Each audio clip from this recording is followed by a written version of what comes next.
Hi, I'm William Stewart, co-founder of Teleios. Welcome back to our verse-by-verse study on the book of Matthew. We're in Matthew 13, going over 7 parables related to the mystery form of the kingdom. Very unique scripture and context. This chapter, and again, the mystery form of the kingdom. Again, it's controversial, so decide for yourself. But taking the parables as coming to the Jews to try to drive them to salvation and to also help them realize that the kingdom has been taken from them because of their rejection of Christ, as seen most vividly in Matthew 12, are indicating these parables the times of the church, not speaking of the church specifically, but those times.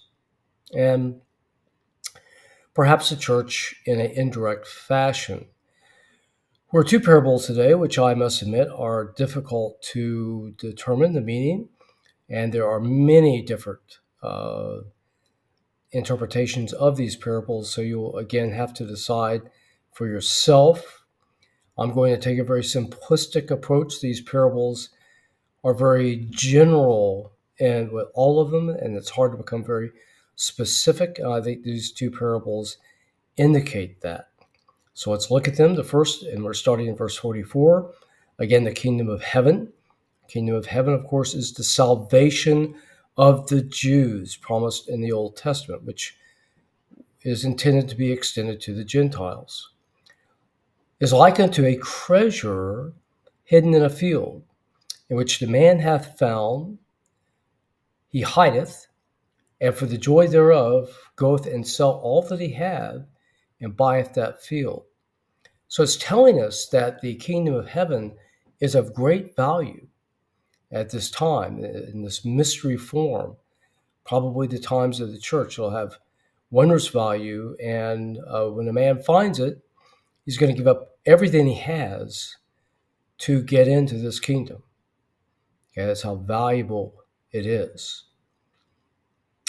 A similar, but I think additive parable then, verse 45, again, the kingdom of heaven is like unto a merchant man seeking godly pearls. So this time, the kingdom is that the merchant versus being the treasure in the last parable.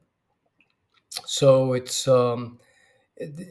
probably the people inside the kingdom who are seeking godly pearls, otherwise valuable things within this valuable kingdom described in the prior parable, who, when he had found the one pearl of great price, went and sold all that he had and bought it.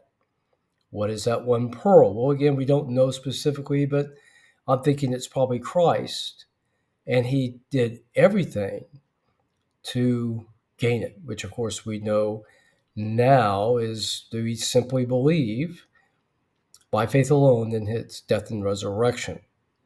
So again, this isn't trying to present a plan of salvation.